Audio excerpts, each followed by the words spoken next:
putus asa dalam beragama. Ini jawaban Ustadz Felix. Saya sudah 1 tahun nih tidak sholat dan merasa hidup saya hancur karena saya doa tidak terkabul-kabul. Saya pernah iri, putus asa, bahkan sempat ingin menghilang dan merasa Tuhan tuh nggak pernah ada. Apakah ini tanda lemahnya iman atau kondisi mental saya atau memang Tuhan tidak ada? Lu baru setahun, Onat udah berapa tahun nggak sholat? Emang nggak pernah kalau itu. Nggak pernah. Kalau ini kan kasusnya kan pernah terus berhenti. Doanya nggak dikabulin. Karena Terus saya putus asa. Bahkan saya sempat ingin menghilang dari Tuhan. Apa ini tanda lemahnya iman saya atau memang jangan-jangan Tuhan nggak ada kali? Jawabannya mungkin kan semua kan kemungkinan yang aku bilang tadi kan ya. Who knows? Gitu kan ya. Siapa tahu kan kita kan nggak pernah tahu. Oke, pertama-tama aku jawab dulu. Kalau pertanyaan Tuhan tuh ada atau tidak, sebenarnya bukan hanya orang-orang yang beragama ya, tapi orang-orang saintis pun mereka mereka tidak bisa mengelak bahwasanya ada eksistensi semacam Tuhan.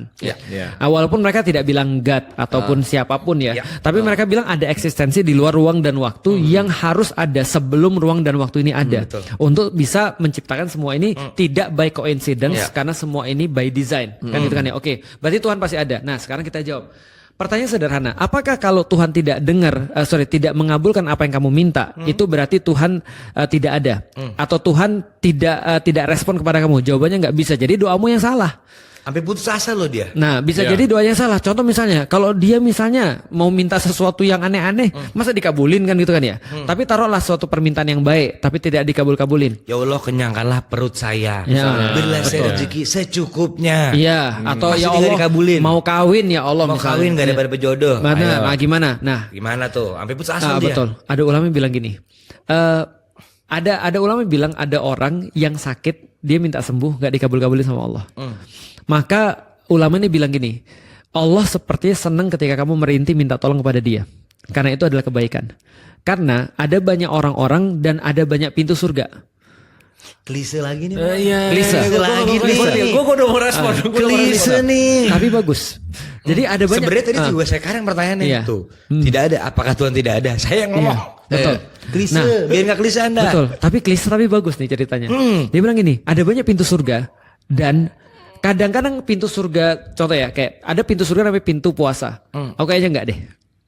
Karena setelah bulan puasa aku jarang-jarang nambah puasaku, nggak seperti orang-orang yang soleh lah. Pintu Quran kayaknya aku nggak deh.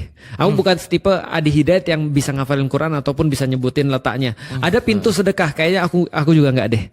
Tapi bisa jadi di antara pintu-pintu surga itu aku ada yang bisa aku capai dengan cuman yang aku mampu, dan bisa jadi yang aku mampu cuma adalah ketika aku sakit aku tetap ridho pada Allah. Bisa jadi itu pintu surganya, bisa jadi. Tapi setidaknya gini, coba lihat ya.